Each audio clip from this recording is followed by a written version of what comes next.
So hi guys, welcome back to UPSC Grip, and we had started Nazism and the Rise of Hitler, which is the third chapter of the NCERT book of class 9th. So हमने देखा था starting में कि Hitler कौन था, Nazism क्या होता है, हमने इंट्रोडक्शन के रूप में देखा था. Now we will move to the birth of the Weimar Republic. First of all ये वाइमर रिपब्लिक क्या थी. तो हमने देखा था कि वर्ल्ड वॉर 1 जब हुआ था उसके बाद ये वाइमर रिपब्लिक ने प्लेस लिया था. So let us start with the new topic, birth of the Weimar Republic. So Germany, a powerful empire in the early years of the 20th century, fought the First World War alongside the Austrian Empire and against the Allies England, France and Russia. तो Germany ने एक world war 1 में हिस्सा लिया था और ये world war 1 काफ़ी फेमस है. सबको पता ही होगा कि कब से कब तक थी. ये 1914 से तो 1918 तक ये वर्ल्ड वॉर 1 गई थी. लगभग 5 इयर्स तक ये चली थी वर्ल्ड वॉर 1. लेकिन इसमें ना दो पार्टीज़ थी. इसमें पहली पार्टी तो थी जर्मनी और जर्मनी के साथ कौन था. देखिए, एक साइड पे थे जर्मनी और जर्मनी के साथ में था ऑस्ट्रिया और दूसरे साइड पे थे अलाइज़. अब इन अलाइज़ में कौन कौन आता था. इन अलाइज़ में आता था इंग्लैंड आता था, फ्रांस आता था, रशिया आता था. तो ये सब जो थी ये अलाइज़ थे. तो वर्ल्ड वॉर 1 में हम सब जानते हैं कि जीतता कौन है. ऑफकोर्स ये अलाइज़ जीतते और जर्मनी और ऑस्ट्रिया जो है वो ये बिल्कुल बुरी तरह से हार जाते हैं. तो लेट अस सी कि आगे क्या होता है और ये वाइमर रिपब्लिक कैसे वर्ल्ड वॉर 1 से रिलेटेड है.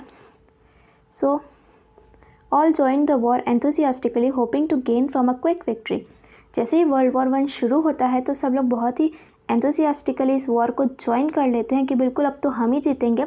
Little did they realize that the World War 1 would stretch on. अब जब वॉर में सबने एंट्री ली थी ना वर्ल्ड वॉर 1 में, तो सबको लगा था कि ये वॉर तो बहुत ही कम समय तक चलेगी, है ना. बिल्कुल अभी हम जीत जाएंगे, अभी ये लोग हार जाएंगे, ऐसा ही सबको लगा था. बट किसी को ये अंदाज़ा नहीं था कि ये जो वॉर है ये 5-5 साल तक चलेगी, कि इतनी ज़्यादा ये स्ट्रेच कर जाएगी, eventually draining Europe of all it's resources. अब प्रॉब्लम ये थी कि जब वर्ल्ड वॉर 1 होती है तो वॉर कहाँ पे होती है, कंट्रीज़ के बॉर्डर्स पे.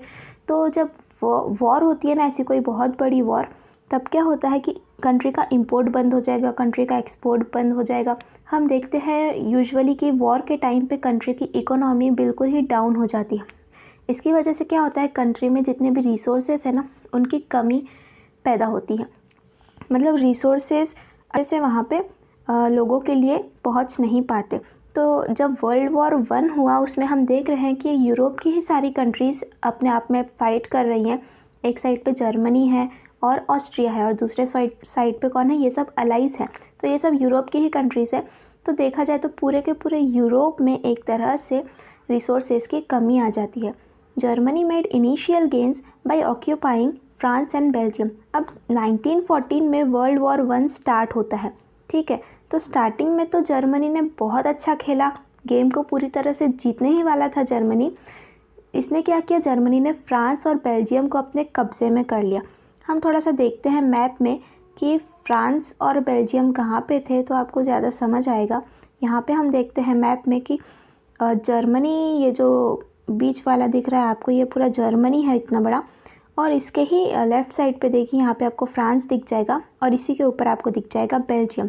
जैसे ही वर्ल्ड वॉर 1 शुरू होता है 1914 में, वैसे ही जर्मनी बाजी मार जाता है और जर्मनी क्या करता है, फ्रांस और बेल्जियम को अपने कब्ज़े में कर लेता है.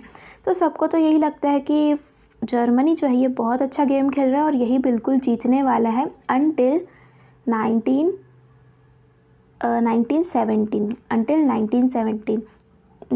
जैसे ही 1917 आता है वैसे ही एक बहुत ही बढ़िया सा ट्विस्ट आ जाता है कहानी में. हम देखेंगे कि क्या ट्विस्ट आता है और जर्मनी जब इतना अच्छा गेम खेल रहा था तो वो हार क्यों जाता है, ये भी हम देखेंगे. देखिए होता क्या है. However, the Allies strengthened by the US entry in 1917 won defeating Germany and the Central Powers in November 1918. होता क्या है कि जर्मनी जो है ये फ्रांस और बेल्जियम को तो जीत लेता है, बट जैसे ही 1917 आता है वैसे ही अलाइज़ में एक कंट्री और ऐड हो जाता है. कौन सा कंट्री, वो होता है यूएस, मतलब अमेरिका.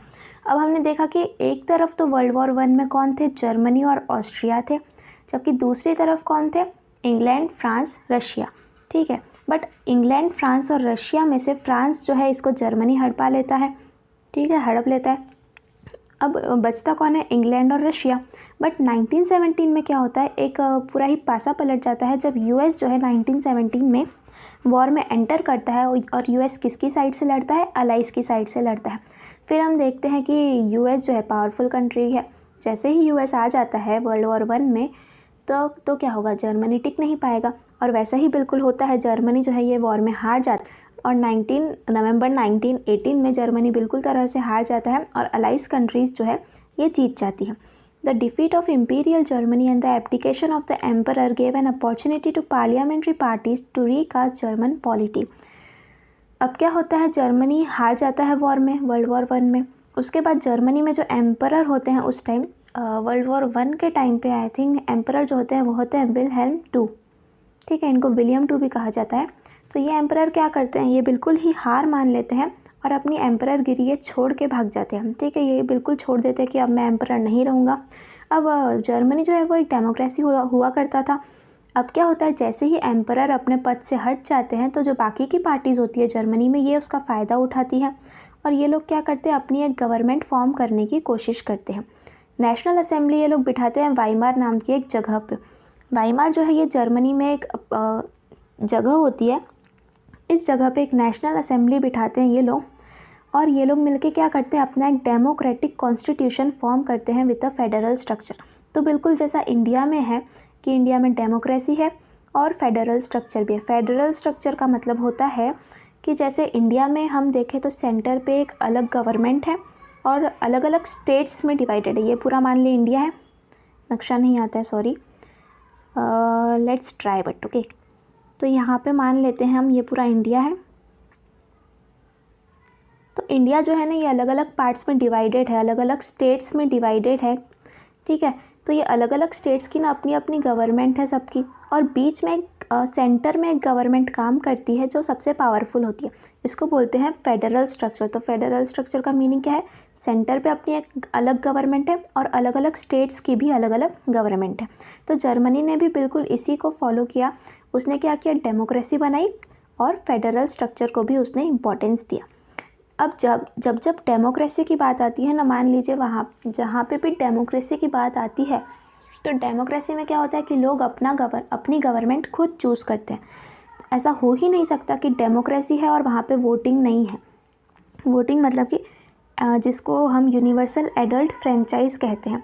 इसका मतलब क्या होता है कि हर एक पर्सन जो है वोट कर सकता है और अपनी गवर्नमेंट खुद सिलेक्ट कर सकता है। इसी को बोलते हैं हम यूनिवर्सल एडल्ट फ्रेंचाइज। तो जर्मनी ने भी इसी को फॉलो किया। हर एक पर्सन जो है अपना वोट करता था। वुमेन को भी जर्मनी ने राइट दिया कि आप भी वोट करिए और अपना डेप्यूटीज़ सिलेक्ट कीजिए। डेप्यूटीज़ क्या होता है, अब जर्मनी का जो पार्लियामेंट है उसका एक नाम है, वहाँ पे जर्मनी में पार्लियामेंट को नाम दिया गया है रिक्सटैग, ठीक है। इस रिक्सटैग के जो मेंबर्स हैं उनको कहा जाता है डेप्यूटीज़। रिक्सटैग के जो मेंबर्स हैं उन्हीं को क्या कहते हैं हम, डेप्यूटीज़। तो डेप्यूटीज़ जो है ये पार्लियामेंट में या फिर रिक्सटैग में कैसे आते हैं, तो ये वोट पाकर आता है। जिसको सबसे ज़्यादा वोट होता है वो डेप्यूटी बन जाता है।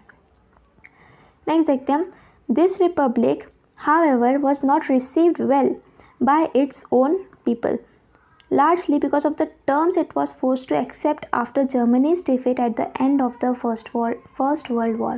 जब फर्स्ट वर्ल्ड वॉर जर्मनी हार जाता है तो बहुत से लोग ना, जर्मनी के जो लोग होते हैं वो जर्मनी की गवर्नमेंट को इसके लिए रिस्पॉन्सिबल ठहराते हैं। और जर्मनी जब वर्ल्ड वॉर 1 में हार जाता है तो उसके बाद एक पीस ट्रीटी होती है। क्या होती है, एक पीस ट्रीटी होती है। ये ट्रीटी कहाँ पे होती है, तो ये ट्रीटी होती है वर्सेल्स में। किसके साथ होती है, जो अलाइज कंट्रीज़ होती है ना, जो लोग जीत जाते हैं वर्ल्ड वॉर 1 में, उनके साथ एक ट्रीटी करते हैं जर्मनी। और वर्सेल्स क्या है, पहले तो वर्सेल्स एक जगह है जो कि है फ्रांस में। वर्सेल्स जो है ना, ये यहाँ पे एक पैलेस ऑफ वर्सेल्स करके एक बहुत ही बड़ा सा पैलेस है जो हम जिसको हम वर्ल्ड हेरिटेज साइट में भी काउंट करते हैं। ये भी बहुत इम्पॉर्टेंट टॉपिक है। सो ये जो वर्सेल्स नाम की प्लेस है वहाँ पे एक ट्रीटी होती है जिसको हम क्या बोलते हैं, पीस ट्रीटी। अब इस पीस ट्रीटी में ना जर्मनी को बुलाया जाता है, और क्योंकि जर्मनी हारा हुआ होता है ऑलरेडी वर्ल्ड वॉर 1 में, तो जर्मनी पे बहुत सारे इल्ज़ाम लगाए जाते हैं और बहुत सारे सैंक्शंस लगाए जाते हैं, बहुत सारे प्रतिबंध लगाए जाते हैं। और ये सब प्रतिबंध कौन लगाते हैं? तो ये लगाते हैं अलाइज कंट्रीज़, जो कि वर्ल्ड वॉर 1 में जीत जाते हैं। ठीक है। Germany lost its overseas colonies, 10th of its population, 13% of its territories, 75% of its iron and 26% of its coal to France, Poland, Denmark and Lithuania। तो अब जर्मनी को जब पीस ट्रीटी में बुलाया जाता है तो जर्मनी की बहुत सारी टेरिटरीज़, इनफैक्ट जो जर्मनी ने बहुत सारी कंट्रीज़ को जीता हुआ था ना, जैसे हमने देखा कि वर्ल्ड वॉर 1 की स्टार्टिंग में जर्मनी ने फ्रांस और बेल्जियम को जीत लिया था, तो ये सब जो है जर्मनी हार जाता है। जर्मनी से ये सब कुछ वापस से छीन लिया जाता है। जर्मनी ने जितनी भी अपनी कॉलोनीज़ बनाई थी, मतलब जितनी भी टेरिटरीज़ जीती, को वापस छीन लिया जाता है। उसकी पॉपुलेशन का 10%, मतलब जो जर्मनी का हिस्सा है ऑलरेडी, जो भी टेरिटरीज़ जर्मनी की है वो भी जर्मनी से छीन ली जाती है। 75% ऑफ इट्स आयरन, जर्मनी में जो आयरन मिलता है या जो कोल मिलता है, 26% कोल और 75% आयरन, ये भी जर्मनी से छीन लिया जाता है। अब कौन छीनता है जर्मनी से ये सब? तो जो अलाइज कंट्रीज़ थी, जो वर्ल्ड वॉर 1 में जीत गई थी, वो ये सब जर्मनी से छीन लेती हैं। The allied powers demilitarise Germany to weaken its power. जो भी अलाइज पावर्स थी वो जर्मनी से एक ऐसा सौदा करती हैं कि जर्मनी हार चुका है वर्ल्ड वॉर 1 में, तो जर्मनी पे ये एक चीज़ सैंक्शन लगाया जाता है कि जर्मनी कभी भी फ्यूचर में आर्मी मेंटेन नहीं कर सकता। जर्मनी पे ये रोक लगा दी जाती है कि जर्मनी कभी भी फ्यूचर में आर्मी मेंटेन नहीं कर सकता। बट हम देखते हैं कि जब हिटलर आता है वर्ल्ड वॉर 1 के बाद, हम देखेंगे अभी इसी चैप्टर में कि जब हिटलर आता है तो वो बिल्कुल आर्मी भी मेंटेन करता है, और पीस ट्रीटी में जो जर्मनी पे इल्ज़ाम लगाए जाते हैं और जो जर्मनी को जैसे जैसे बेइज्जत किया जाता है, उन सब चीज़ों का बदला हिटलर बखूबी लेता है। ये हम आगे चल के देखेंगे। तो यहाँ पे क्या हो रहा है पीस ट्रीटी में, जर्मनी ने जिस भी टेरिटरी को जीता था वो जर्मनी से छीन ली जाती हैं। जर्मनी के सारे रिसोर्सेज जर्मनी से छीन लिए जाते हैं।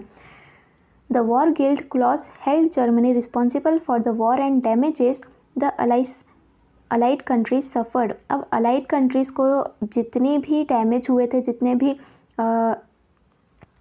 बुरी चीज़ें अलाइड कंट्रीज़ के साथ हुई थी, उस सब के लिए जर्मनी को ही रिस्पॉन्सिबल ठहराया जाता है। Germany was force to pay compensation amounting to 6 billion pounds. अब जर्मनी को फोर्स किया जाता है कि वो अलाइड कंट्रीज़ को एक कंपेंसेशन दे, और कितना कंपेंसेशन था ये, एक भुगतान करे। कितना भुगतान था ये? 6 बिलियन पाउंड्स का। तो ये बहुत ही बड़ी रकम होती है, 6 बिलियन पाउंड्स जो जर्मनी को अलाइड कंट्रीज़ को पे करनी पड़ी थी। Allied armies also occupied the resource rich Rhineland for much of the 1920s। अभी मैंने आपको बताया कि जर्मनी से उसकी मोस्ट ऑफ द टेरिटरीज़ और इम्पॉर्टेंट टेरिटरीज़ जर्मनी से छीन ली जाती है। तो जर्मनी जो है इतना बड़ा है, लेकिन हम देखते हैं कि जर्मनी का जो इम्पॉर्टेंट वाला पोर्शन है ना, वो कौन सा है? ये जो आपको दिख रहा है ना शेडेड में, ये है जर्मनी का सबसे रिसोर्सफुल पोर्शन, जिसका नाम है राइनलैंड। मतलब हम जो बोल रहे थे ना कि जर्मनी से उसका कोल छीन लिया गया, उसका जो आयरन है वो छीन लिया गया, तो वो इसी पोर्शन में सबसे ज़्यादा पाया जाता है, राइनलैंड वाले पोर्शन में। और अलाइज कंट्रीज़ ने क्या किया? जर्मनी से ये राइनलैंड वाला पोर्शन ही छीन लिया। इस वजह से जर्मनी को बहुत सारे रिसोर्सेज की कमी उठानी पड़ी। Many Germans held the new Weimar Republic responsible for not only the defeat in the war but the disgrace at Versailles। अब जर्मनी के जो लोग थे ना, वो सब वाइमर रिपब्लिक को, ये जो न्यू गवर्नमेंट बनी थी वाइमर गवर्नमेंट, इसी को ज़िम्मेदार ठहराने लगे कि ये जो नई गवर्नमेंट आई है ना। अब देखिए वर्ल्ड वॉर 1 के टाइम पे जो राजा हुए करते थे जर्मनी में, वो कौन थे? Wilhelm II। हमने अभी देखा विल्हेल्म II करके राजा थे। बट जैसे ही वर्ल्ड वॉर वो हार जाते हैं, वो क्या करते हैं? एम्परर गिरी छोड़ देते हैं, अपने पद से हट जाते हैं, अपना रेजिग्नेशन दे देते हैं। उसके बाद वहाँ पे वाइमर रिपब्लिक आती है। अब अगर देश के साथ कुछ बुरा हो रहा है तो लोग किसको ब्लेम करेंगे? लोग ऑफकोर्स गवर्नमेंट को ही ब्लेम करेंगे। उस टाइम पे गवर्नमेंट कौन थी? अब वर्ल्ड वॉर 1 के बाद गवर्नमेंट कौन थी? Weimar Republic. तो जर्मनी के जितने भी कॉमन पीपल थे, जो भी लोग थे, उन सबको यही लगता था कि जर्मनी के साथ जो भी वर्ल्ड वॉर 1 में अगर जर्मनी हारा है और जो पीस ट्रीटी पर जर्मनी पर बहुत सारे इल्ज़ाम लगाए गए, जर्मनी को इतना ज़्यादा कंपेंसेशन पे करना पड़ा, जर्मनी की सारे रिसोर्सेज छीन लिए गए, उसकी टेरिटरीज छीन ली गई, ये सब किसकी वजह से हो रहा है? ये सब वाइमर रिपब्लिक की ही वजह से हो रहा है, ऐसा कॉमन पीपल को लगने लगा। आगे चल के हम देखेंगे कि ये जो वाइमर रिपब्लिक थी ये भी ज़्यादा समय तक टिक नहीं पाई, क्योंकि इसको लोगों का ज़्यादा सपोर्ट नहीं मिल पाया और इसी चीज़ का फ़ायदा उठाता है हिटलर। और हम आगे पढ़ेंगे इसी चैप्टर में कि हिटलर कैसे एग्जिस्टेंस में आया, उसने अपनी गवर्नमेंट कैसे बनाई, और चैप्टर के एंड होते होते हम ये भी पढ़ेंगे कि हिटलर का अंत कैसे हुआ। अगर आपको लेक्चर पसंद आया तो प्लीज़ लाइक, और अगर आपको आगे के भी वीडियोस चाहिए और अगर आप चाहते हैं कि हम और वीडियोस और लेक्चर्स बनाएं तो please let us know in the comment section. Till then stay tuned.